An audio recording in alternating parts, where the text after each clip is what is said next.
Hello and a warm welcome to Speak Your Mind on Gold FM, only the classic hits. I'm Louise Kaunisela. The 44th Fiji Bitamar Sevens tournament begins next week, and my guest to tell us all about the much-awaited event is the president of the Maris Club and chairman of the organizing committee, Lawrence Tikaram. Welcome to Speak Your Mind. Bulbinak and Bulbinak listeners, let me say I'm quite excited to be here once again on Excellent. Gold Event to speak your mind and talk a bit about the tournament. That's lovely. So we'll start off with what are the exact dates of the Fiji Bitamar Sevens? Yeah, thanks. For listeners tuning in, the exact dates are actually the 24th, the 25th, and the 26th of September, which is Thursday, Friday, and Saturday next week at the ANZ Stadium. Lovely. Now, can you tell us a bit about the format and makeup of this year's tournament compared to last year? Are there any changes, and what are the reasons why? Okay. As you all understand, we had to temporarily postpone the tournament early in March this year. After meeting with the event directors, we said that we would come back to the same format that we had in March, which basically comprises of 48 teams in the men's competition, Okay. 12 teams in the under-21 competition, and 8 teams in the women's competition. Now, the tournament actually kicks off on Thursday, where most of the women's and the under-21 games will be played at the ANZ ground and the main ground. Now, it's important to probably highlight this a bit because this is part of development as well for our youngsters, to give them a chance to play on the number one turf, give them the experience of running through the tunnel. So we're investing quite heavily on day one Yeah. and make sure that we give the appropriate time and resources to the under-21s and women's before we actually jump into the main cup competition on Friday. All right. Yeah. Okay. So and then basically, so by on Friday, all pool games will be completed for the under-21, the women's, and the main cup competition before we go into the preliminary first round eliminations on Friday night. Oh, all very exciting. But I like the way you say you give them that experience, the younger ones, to run through the tunnel and all. That must be really exciting for them. Well, in the past, we've talked about this because these are some of the environment that you build in to help create a conducive environment for competitive sports. Right. If we could mirror the stuff that you see that happens on the world circuit, the HSB World Circuit, and if we can inculcate that into our program and develop it to such a way, because the players are the most important part of the pie. Right. That is part of the Fiji Bitamar Sevens. I Yes. mean, they're the pinnacle. We stand everything for the players. Yeah. And once you set your objective as the players being the most important part of the tournament, you Yes. can always continue to develop based on their needs and how well we can sustain those needs. True. I mean, 44 years, that's a long time. Well, Well, it's older than, well, almost older than me. I'm not quite. well, In like us, I should say. we have inherited this great tournament from the legendary back in the days of the late John Reed. Okay. And of course Pio Basco, who's still with us. These are the people that helped build the tournament back 44 years ago. Yeah. And we have developed it ever since. I And, know. and we are currently just the baton holders, and our job is to ensure that we create the environment to have this tournament sustainable, Yeah. not only for now, for another 44 years. I know. And we have a bunch of people that actually work with us. We have 40 event directors that help bring this event together. Oh, it's huge. Yeah, so it is a bit of a planning and yeah. Yeah, must be very busy man until next week when it's over. All right, so what are the requirements of the participating teams right now before the tournament, especially the managers of the teams? Yeah. For the managers and listeners of the officials of the teams, it's important that they contact us as soon as possible. We are now in the final stages of prepping up the team information list, which actually identifies the 15 players that need to be registered as per the tournament format, including 3 officials. One is a coach, a manager, and a technical person. So in fact, all teams get to register a total of 18 officials. 15 are players and 3 are officials. And they need to send that information to us. In fact, the forms are on our Fiji Bitamar Sevens Facebook page, where they can download those forms, and the email address and the contact numbers are there. Once we receive that information, then we start populating that information into the system to prepare our event, because the names of the players and teams are very important to have them in the system. We also have a new requirement where we have a contact tracing form as well. Okay. All teams need to submit that contact tracing form to us. Yeah. as part of a return to the rugby platform. Right. And, So they've all done that, obviously. Yeah, Almost, probably. Well, we're giving teams up until next week at the Okay. latest. I know we understand that some teams are in the very, very remote parts of Fiji, and we are Right. giving them that flexibility to try and get that information to us. And if they True. can't, to bring it down to the Maris Rugby Club every afternoon after 5 o'clock Yeah. till 8 o'clock in the evening, or on Saturday, where we'll be stationed most of the time. And that's very nice of you. But when you mention remote teams, how far are they coming from? Oh, we have teams from the interior of Naitasiri, from Yasawa. Wow. We have teams from Taviuni.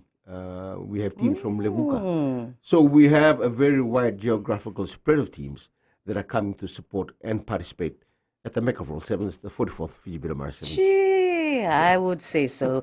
On Speak Your Mind, this is Gold FM, only the classic hits, the only classic hit station in the country. Be sure to join us, and we'll be back shortly with more.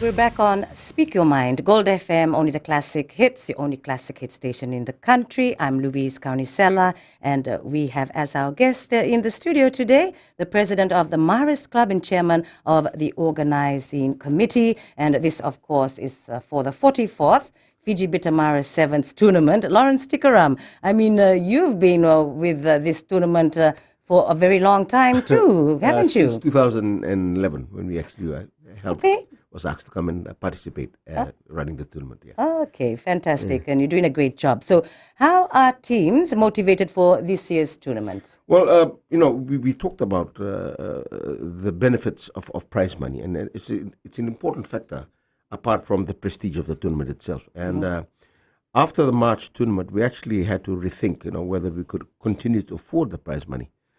We had very deep discussions with our sponsors, Paradise Beverages, and also the event directors. And we made a stand that the teams need to be rewarded at these difficult times. So we're actually going back to the original prize money pool Oh my for goodness. the 44th Fiji Beta Maris 17 March, which was a total of $45,000 plus dollars for the 3-day event. And it's our way of investing back into the teams. I mean, the teams prepare quite a lot well before the tournament. So in terms of the rewards and incentives, we feel that it's only appropriate that we invest back into the teams.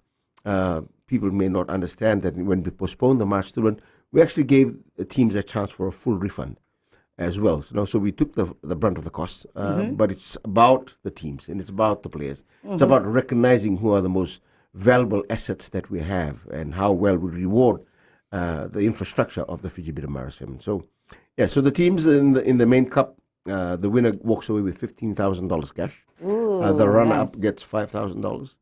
In the women's competition, it would probably be the biggest prize money for women's competition in the country this year. They walk away with $4,000 cash as well. And in the under 21, the champion team walks away with $3,000.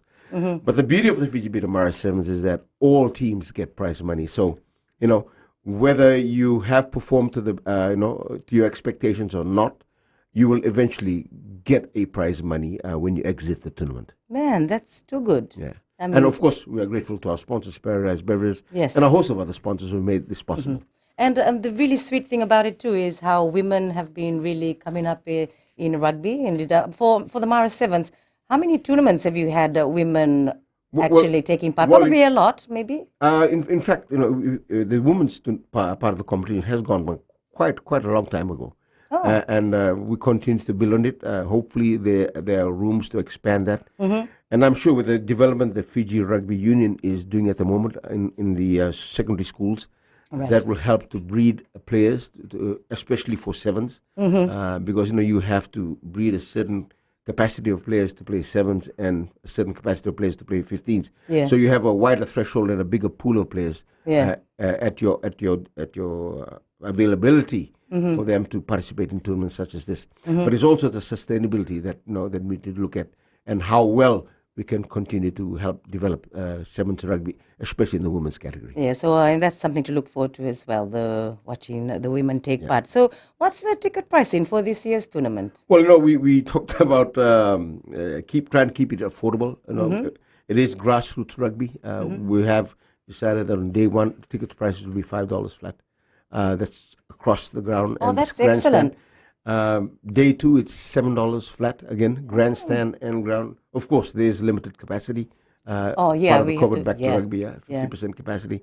Yeah. On day three, which is Saturday, it's $20 at the grandstand and $7 on the ground. So, get your tickets early. They're available now at the Fiji Sports Council, our partners, Fiji Sports Council, who will be selling the tickets from tomorrow. And they go on sale at the Fiji Sports Council. Excellent. I'm sure you'll have a good response because a lot of people don't have much as entertainment these days. Well, it is in the school holidays, and it's on the week of the school holidays. We want the teenagers to come out and support the under 21 category competition, and that's why we made it as affordable as possible. Yeah. The whole idea is getting everybody to come and experience a great tournament because these teams have prepared well, and they've prepared right from I could say early Jan when they're preparing for the March tournament. So we will see some great exciting results. Yeah, it's always a great way to spend time, even for family. Just go to the ground and take your nice yummy food, just like what we used to do in our sports time.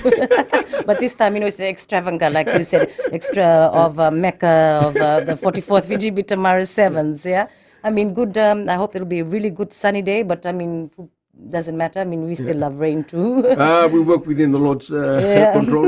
At the end of the day, He's in control, so we work within His plans, and hopefully we should get the weather that we required to stage such a great tournament. Yeah, and so do I. Now, what are some of the safety measures in place for spectators when they enter the stadium? Yeah, so as I had alluded to early in the program, we talked about the contact tracing. So all officials will have to provide contact tracing, which we've done now for our... for the spectators? For spectators, as you enter the stadium, there's a Return to Rugby platform that's organized by the Fiji Sports Council. Oh, okay. The venue holders. They have their protocols in place. So you have thermometer checks, temperature checks outside the stadium, where everybody's temperatures will be checked. And, of course, you'll be given sanitizing lotion to wipe your hands down before you enter the stadium. For those that have the Care Fiji app, you'll have a fast lane entrance as well. Right. And that's a good point. That gets you through the speed access into the stadium. But you will still have to go through the temperature checks and, of course, the sanitization process of wiping your hands. Yeah, well, that doesn't take too long. No. But that's a good idea to just download the app now. You'll have to actually write your name and your mobile number and your address as you enter. That's not much either. No. It's been practiced right now on the current Escort Shield competition at the NZ Stadium. So people have become used to it. So we're just ensuring that those measures are put in place. Fantastic. On Speak Your Mind, Gold FM, only the classic hits. We'll be back in a moment.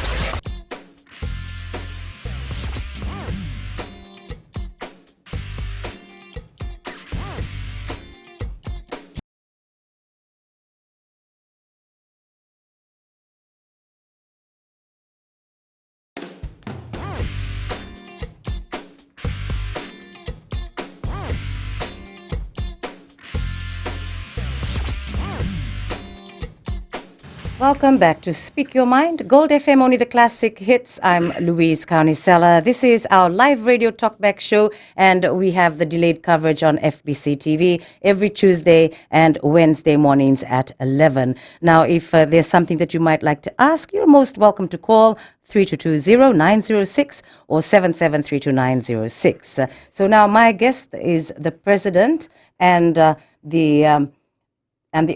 I'm getting old. The chairman of the organizing committee, Lawrence Tikaram. This is, of course, for the 44th Fiji Bitamara Sevens tournament. So what are the dates for the managers and coaches brief for the 44th Fiji Bitamara Sevens? Thank you for that. That's an important question. For all managers and team officials, we will have the managers and coaches brief on Tuesday next week for the under 21 competition and the women's. That starts at 4 p.m. at Lambert Hall. For teams that want to come in early, because it is the school holidays, and officials, they are most welcome to attend the pre-briefing around about 12 o'clock and walk in and then update their team list and so on. So the official briefing starts at 4 on Tuesday for the 18 to 21 competition and women's. And then on Wednesday, the 23rd of September, is the briefing for the main cup competition, where all the 48 managers are expected to be there, where we will discuss the tournament rules and regulations, the return to rugby platform, the contact tracing, the indemnity. We're also blessed and graced to have Gareth Baber, who will be attending both of those briefers to share his expectations and views on what the tournament will hold for him and what are his aspirations, what are the key lookouts that he'll be looking at. So it's important that the managers get connected with our national coach at his briefers. And also, it's also opportunity for teams to speak your mind and ask questions. Absolutely. Right. Thank you very much, Lawrence. So when will the pool draws be released? We actually, in fact, we've just finalized the pool draws last night. We had to do a few changes, and some of the changes were just cosmetic changes. But in reality, we wanted to give the rural teams an opportunity to play in the number one ground. Now, we understand that not all teams will make the final cut. It is a very tough tournament. After day one, after day two, Friday, the top 16 teams will go and await the first round of eliminations, while the bottom 32 teams will play off each other. And the losers will have to exit the tournament, while the other 16 will then go to the round one of elimination. So it is a tough tournament. So, having said that, we want to make sure that everybody attends the briefing to understand the rules and regulations of the Fiji Beta Mara Sevens. Yeah, that's really important. So is there any other thing that you would like to add to the manager's brief? Yeah. I think it's important that all people that have roles conduct their roles in the manner that is required of you as a team manager. Sometimes we do take up responsibilities without having to fulfill our obligations to the team. The team are an important part of the tournament. Therefore, as a manager, as a technical advisor, we are asking that you actually do your role to ensure the control and the flow of the tournament is within our guidelines, and it's the important part.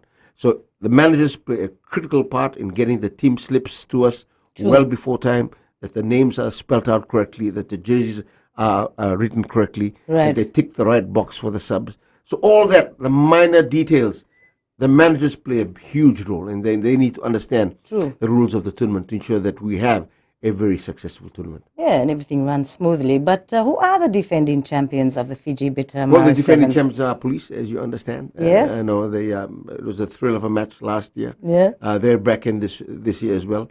We have some very, very great teams coming in this year, and I'm sure all the teams have seen the pools, very, very competitive pools, and we want to wish the teams the very best. Excellent. I mean, sevens for Fiji, we're just crazy about sevens. It's our game, yeah? Just like Absolutely. Like our religion, as they always say. But apart from the winning team, Police, last year, what other teams can we look out for a brilliant performance? I wouldn't want to single out any team. I think all teams have come prepared.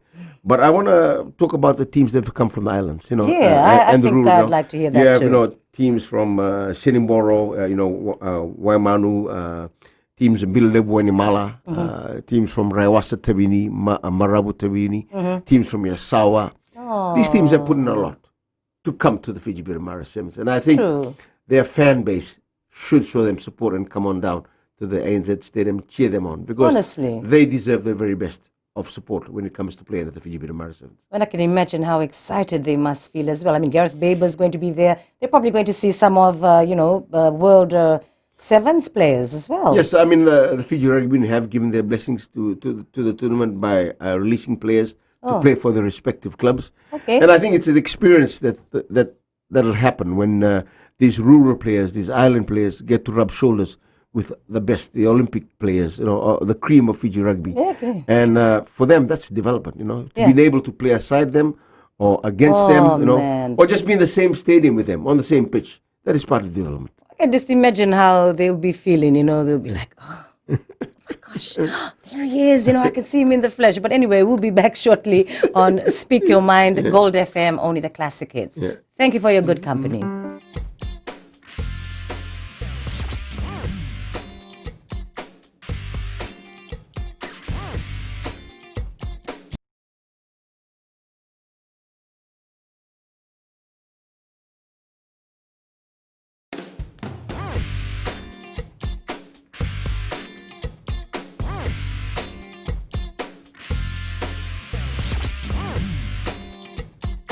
Welcome back to Speak Your Mind on Gold FM. Only the classic hits. I'm Louise Kaunisela. Thank you for your good company. And if there's something that you'd like to know about the Mara Sevens, you can easily call 3220906 or 3220907 because this is a live radio talkback show. But it's the delayed coverage rather is shown on FBC TV. And my guest, of course, is the president of the Maris Club and chairman of the organizing committee, Lawrence Tikaram. And we just left off speaking about how the teams from remote areas, how you want people to show their support for them. There's quite a few teams and how they'll be here and performing at the Sevens next week. So we need your support. But another thing I picked out from one of your comments, you mentioned about how the Marist Sevens aim is developing rugby at grassroots level. How? Well, if you look back in time, the Marist Sevens used to cater for over 130, 140 teams at any one point in time. Ooh. And that was massive. And that was all massive, all right. part of great development, but as the years grew and as time passes on, we need to be a lot sharper in how we manage development.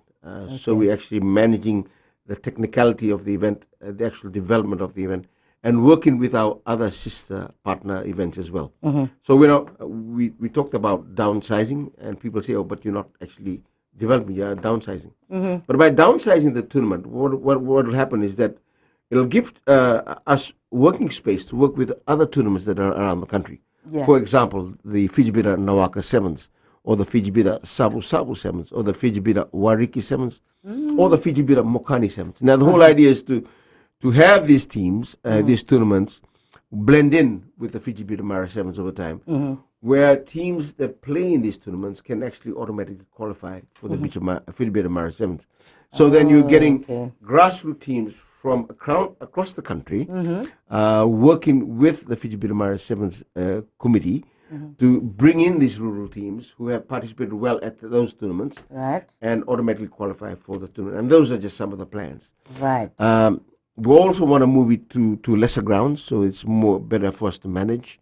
We want to have most games, if possible, on the number one pitch, because playing in the number one pitch is by far one of the greatest developments you can ever provide to any team. Yeah. Especially if they will not make it past the preliminary or the eliminations, Yeah. And it's something that they go with quite well, the good memories and fond memories of the Fiji Bira Mara Sevens. Okay, so like for these remote teams, how is it that they enter the Mara Sevens? They just let you know? At the moment, when we launch the tournament, we tell them what the registration fees are. Some of the teams go to extreme length of fundraising. I've known teams who have countless of Sangamoli drives, just to get the registration fees paid on time. But again, these are just some of the things that happen behind the scene that we truly appreciate, because the rural teams have been the backbone of the Fiji Bira Mara Sevens. True. So by working with our other sister partner tournaments, the Fiji Bira Mokani Sevens, Fiji Bira Wariki, Fiji Bira Sabusabu, and of course the Fiji Bira Nawaka Sevens, it'll give us an opportunity to strengthen grassroots rugby at the very core, which is out there in the rural areas, and then continue to streamline our tournament so that it's held over 3 days in one ground. Possibly would be the optimal structure for such a big event. Yeah, true. Like you said, you've streamlined it. Yeah. I mean, is this the first time that it's been held for 3 days? Was it last year we had it for 3 days as well. Oh, okay. So we want to develop the 3-day concept. Before, how long was it? 2 days. So there's 2 days. We had 4 grounds on day 1 and 4 grounds on day 2, and it was quite hectic. We also need to take into consideration the rest time that the teams have. So spreading over 3 days, it gives enough time, important time for teams to recover. Well, I suppose every time you do a tournament, you see things which you can improve on. Yes. Eh? And So of course that's a good thing, thinking of them having to rest. And then we get feedback from the players themselves. We think that you should be doing this, because they're the ones that actually make the tournament, the players and the teams.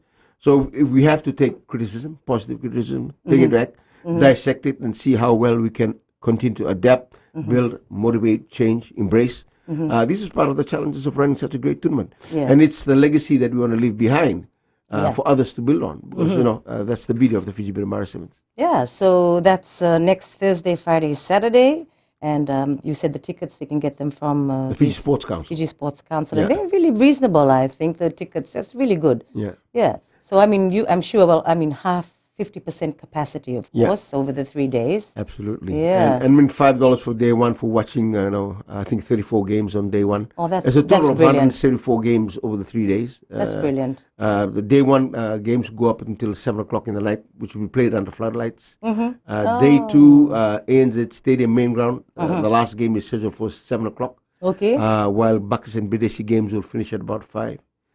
Day three, we have games on Bacchus Park that will finish at about 3 p.m. And the main final is scheduled to kick off at 6:50, 10 to 7 on Saturday night, where I'm sure the whole of Fiji will be glued, wanting to find out who will be the champs of the 44th Fiji Beta Maris Sevens. For sure. I mean, I normally go for the underdog, so maybe somebody else, not police this time.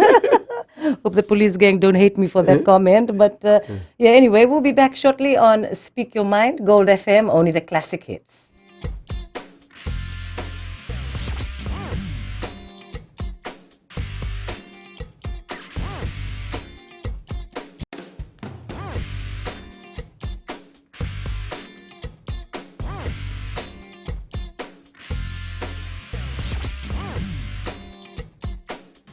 Speak Your Mind on Gold FM, only the classic hits. I'm Louise Kaunisela, and our guest, of course, from the Maris Sevens, the president, and also the head of the organizing committee, Lawrence Tikaram. Now, I know that everyone must be so excited for this tournament next week. I mean, because of COVID-19, sports had to be stopped, and everyone was wondering. And say, I mean, you normally have the Maris Sevens earlier in the year. In March, yeah. In March, okay. So now it's September. Yeah. So you can imagine how everyone will be looking forward to this. Well, it is going to be the first Sevens tournament again this year, to be held on a national scale. Yeah. And we want to thank all the stakeholders who've given us our support. And we are also meeting the Fiji Police tomorrow, who will be talking about us on the security details of such an event and the requirements and compliance. We will also have support from the Fiji military forces as well, who will be providing added security for the event. Yeah. Just ensure that we are compliant and in compliance with the return to rugby platform. Our idea is to have a safe tournament. Safety is paramount at all times. We need to ensure that safety of our players, our patrons, our spectators. So we've taken that into consideration, and a lot has been put into it. Well, I can imagine. I mean, you've only been doing it since 2011. So I'm sure everything must be down to the T. Absolutely. Yeah. So what about volunteers? You have volunteers as well? Yeah, I mean, this is one of the beauty of the Fiji Beta Maris Sevens. We have this abundance of pool of volunteers that have come down from generations. So we have mothers and their children and their children's children who have been part of this tournament for over 44 years. And they are the backbone and the structure of the Fiji Beta Maris Sevens that gives us the opportunity to run such an event. So the volunteers, I want to just say a big thank you to all of you. We have over 300 volunteers that will actually come on the tournament day. Yeah. They're scheduled to work at different times, at different days throughout the tournament. But we have close to 300 volunteers, medics. We have the Fiji National University as part of the physio and medics. We have tournament doctors who have come. We've got the St. John Ambulance as part of the safety. So all in all, it's 300 people that run the tournament behind the scenes. So what you see on the ground, you have 300 people running across the back pitch, organizing stuff like this, moving from game to game, ensuring safety, security, video footage, video coverage. All that's happening behind the scene, tabulating the draws, the progression charts.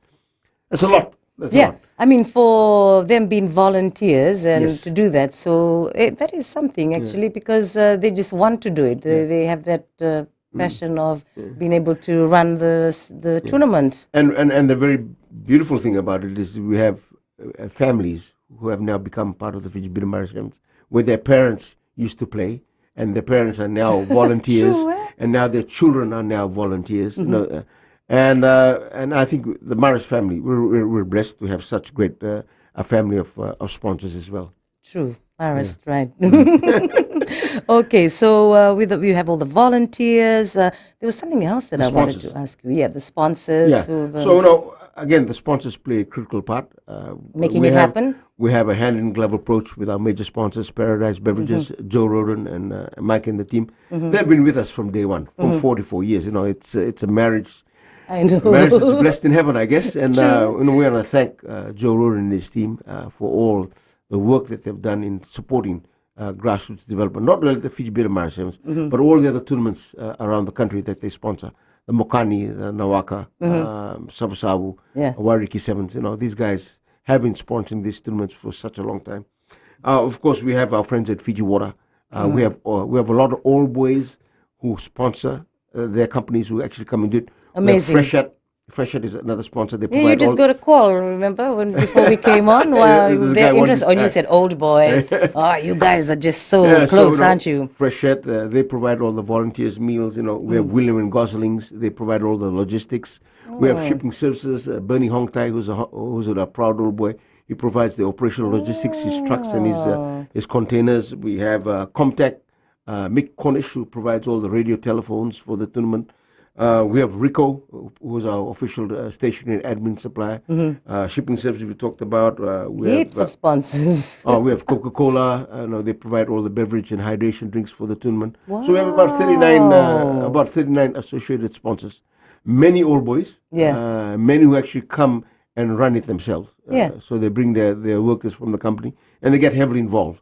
To be part of the Fiji Beta Mara Sevens. And it's run also professionally, I must say. Yes. So what is the atmosphere like? Sorry, Lawrence, I've never been to a Mara Sevens. I must be hopeless. I only watch, World IRB Sevens. That's the way I come in. Yeah. But I mean, I should actually make an effort to come this next week. Well, I think you should. Yeah. I mean, you will never experience a tournament until you get to it. So, come on down to the ANZ Stadium on Thursday, Friday next week and enjoy the spectacle of the very best of grassroots rugby. True. Champagne rugby at its best, Fiji Sevens, that's what we're known for. We're Olympic champions. We're proud of the fact that in some small way, the Fiji Beta Mara Sevens has contributed to the development of grassroots rugby. Yeah.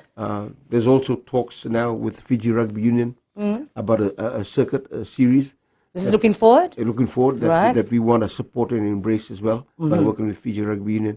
So I think there's Sevens has a great future in Fiji. Yes. When you have great sponsors, when you have great people who come out and support these events. And I think we're just truly blessed. The Maris family is blessed to have all the sponsors who come. Most of them don't want to be recognized. We have an old boy, Jitesh, who provides apparel for the Fiji Maris Sevens. You everywhere, right? So these guys, they don't want to be mentioned, but it's my job to mention them. And thank you, Jitesh, for providing all this. Oh, that's very nice of you. People from Bonwell who provide all our computers and laptops. Gem Computers, another old boy who provides laptops. We're blessed. You're really blessed, yeah. So just before we wrap up, just let the listener know why they shouldn't miss out on the Mara Sevens. And I just wanted to say thank you, for organizing this tournament because it really does develop grassroots level rugby, doesn't it? Well, I just want to thank our event directors. As I alluded to earlier, we have 40 event directors that actually manage the certain part of the tournament.